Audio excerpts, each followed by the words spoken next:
Welcome back, Investy Besties. If you are new around here, welcome. My name is Shalise.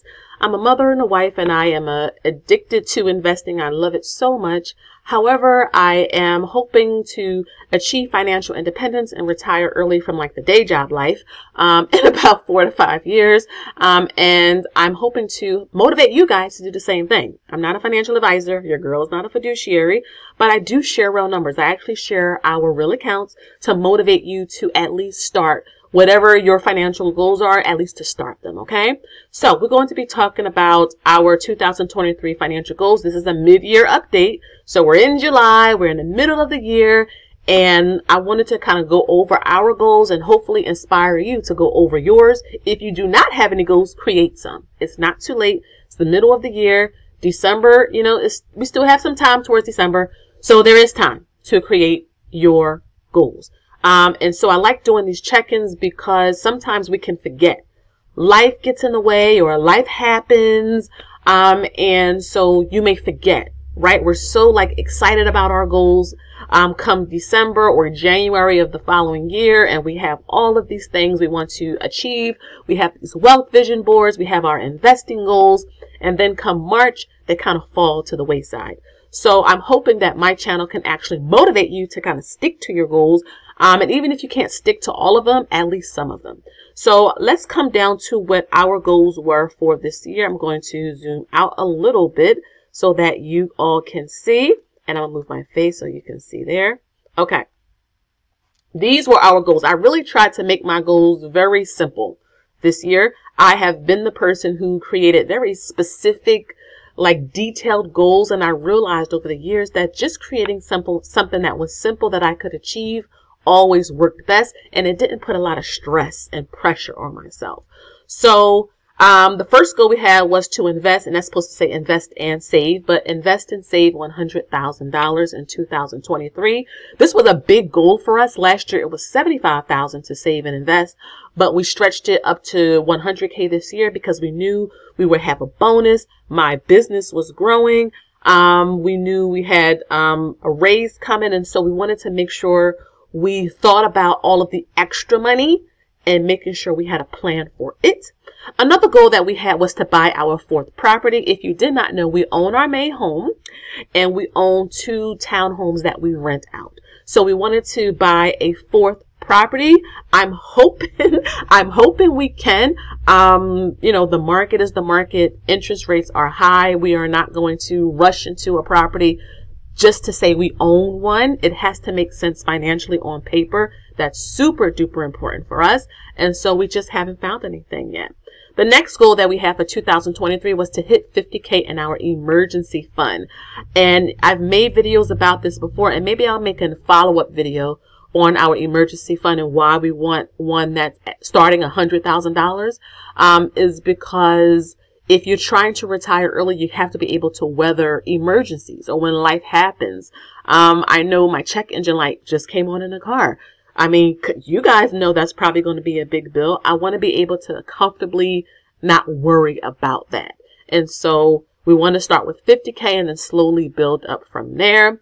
Also, we wanted to give and donate $25,000. We are very blessed and very fortunate, and we want to be able to give back. At the end of the day, all of this investing and saving and wealth building we're doing, we cannot take any of it with us when we close our eyes in this world. So I want to make sure that, people think good things about us when they hear our names, even after we're not here anymore. That's family, that's organizations, that's our church, different things like that. And it's always good to help other people out because a lot of times people are in not so great situations through no fault of their own. And so that's just something that we like to do.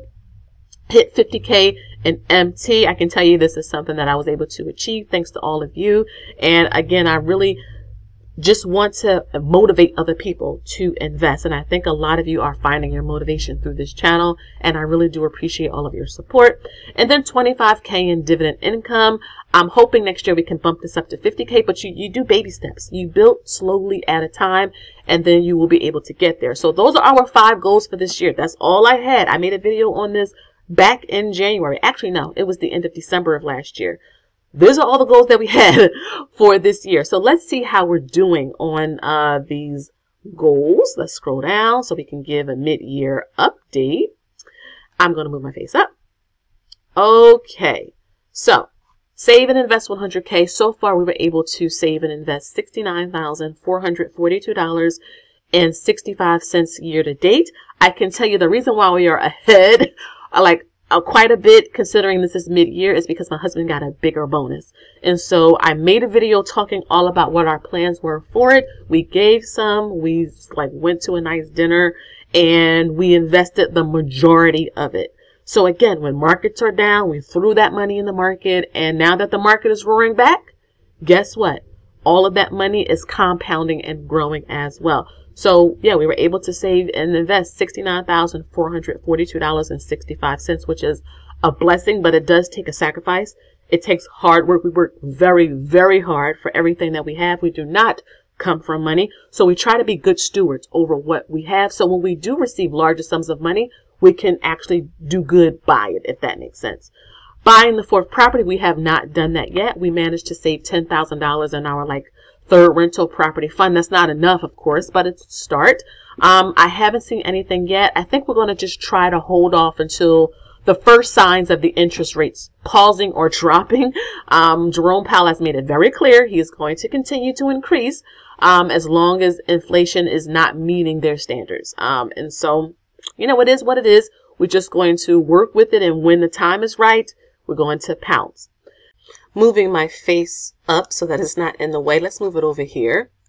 Let's come down to our next goal of hitting $50,000 in an emergency fund. We actually did that. So again, like I mentioned earlier, we would like to get $100,000 into this. Next is give and donate $25,000. We are about $15,000 we gave out of the bonus that we received. We give to our church. We give to organizations. We give to family members. We are givers. I know everybody is not on that same wavelength. This is why personal finance is personal. And your account is in your name and our account is in our name. But yes, we were given to, so we give to others. We did not get here on our own. Remember, we don't come from anything. Many people poured into us, paid for things for us, bought us clothes and shoes, gave us food. And so it's always good to pay it forward, right? Because I can't take any of this money, any of these stocks, anything with me when, I leave this world. So giving and donating is very important. Then hitting 50K in empty. I told you that I did that. And then finally 25K and dividend income. That's ongoing, right? That is an ongoing goal because the year isn't finished yet. We're just midway through the year. So let me know how you guys are doing with your goals.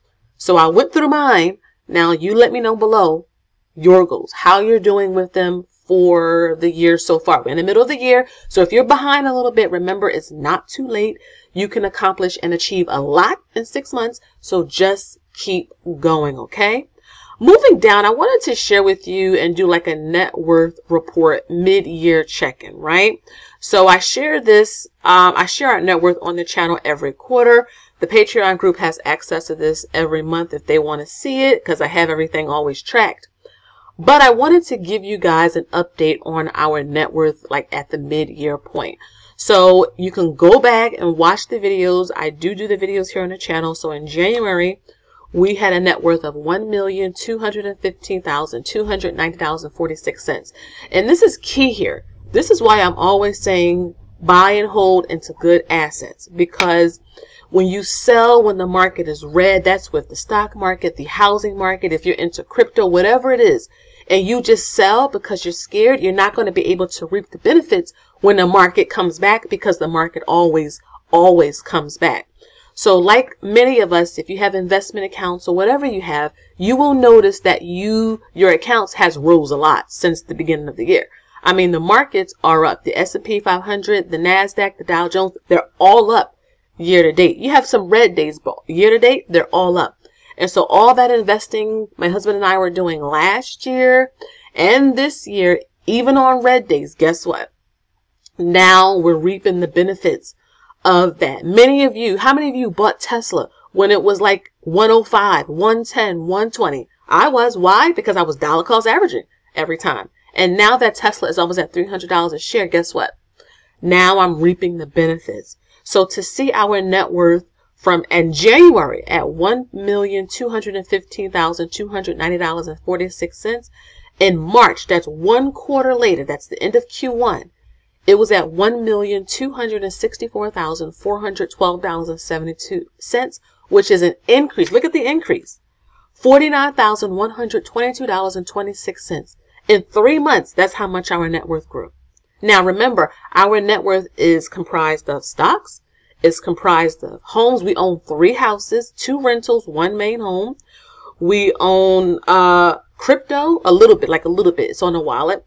We own 2 NFTs. We own gold and silver metals. We do include our cars because they are paid in full. So we do include those. We have our kids' money here, and we have my husband's stock. He has stock in his company that we have not cashed out at yet. This stock was given to him as a part of his compensation package, and this is a part of our early retirement plan. So almost $50,000 just within 3 months. And then if we go from Q1 to the end of Q2, so that's the end of June, right?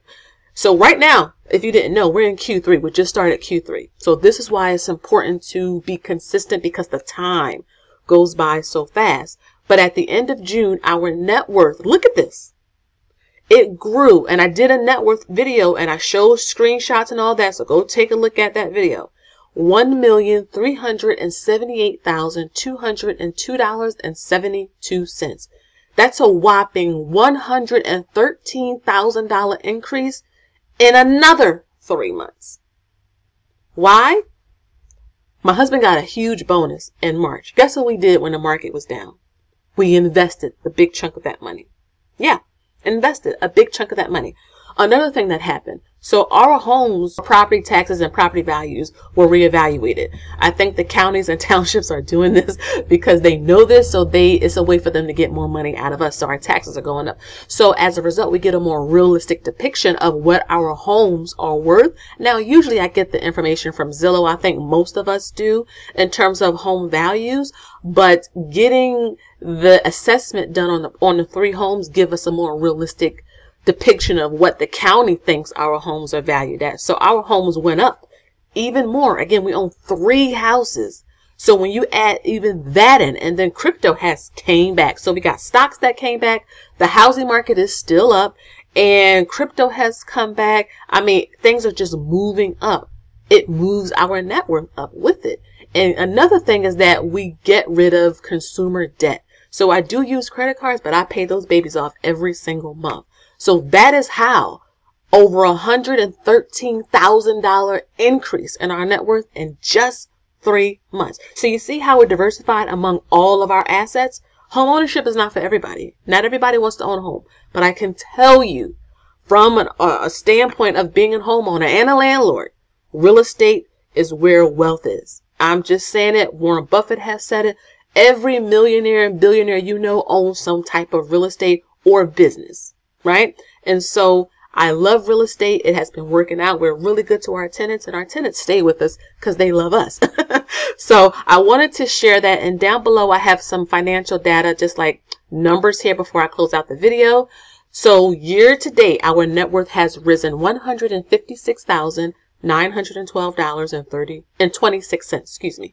So you're talking about from January of this year to June. If there is no other encouragement or motivation for you just to continue what you're doing, even when the market is down, even when there's a lot of fear, this should be that for you.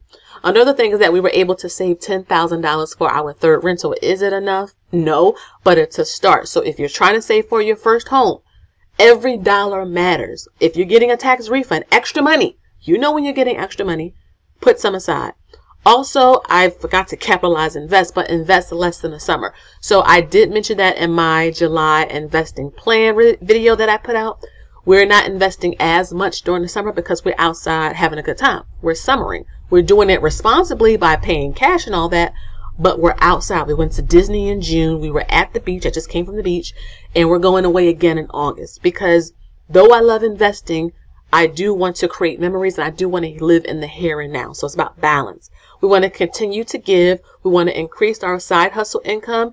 And we want to, scrolling down here, build our taxable income to $10,000. So again, year to date, we have almost $4,000. So I think we can do it with compound interest and just continuing to dollar cost average. I actually think we could do this. So that is our video for today. That's how we're doing financially year to date with our goals, with the net worth update. And I wanted you to see, because I was so shocked to see our net worth increase over $150,000 in 6 months. That's insane. But this is why the wealth gap keeps increasing, because, you know, it's education, it's understanding when things are down. The world isn't going anywhere. The market isn't going anywhere. We still have a housing crisis in this country. So though you may see a lot of fear out there, if you believe in what you own long term, it will come back. So that's the video for today. Let me know what you thought about it. Leave me some comments down below about some of your financial goals and how you're doing so far. Again, please make sure you like, share, and subscribe. Hit that bell notification button so that you don't miss an upload. It's a little longer of a video, but I wanted to make sure that I was thorough and detailed. Again, thank you guys so much for watching, and until next time, I'll see y'all in the next one. Bye-bye for now.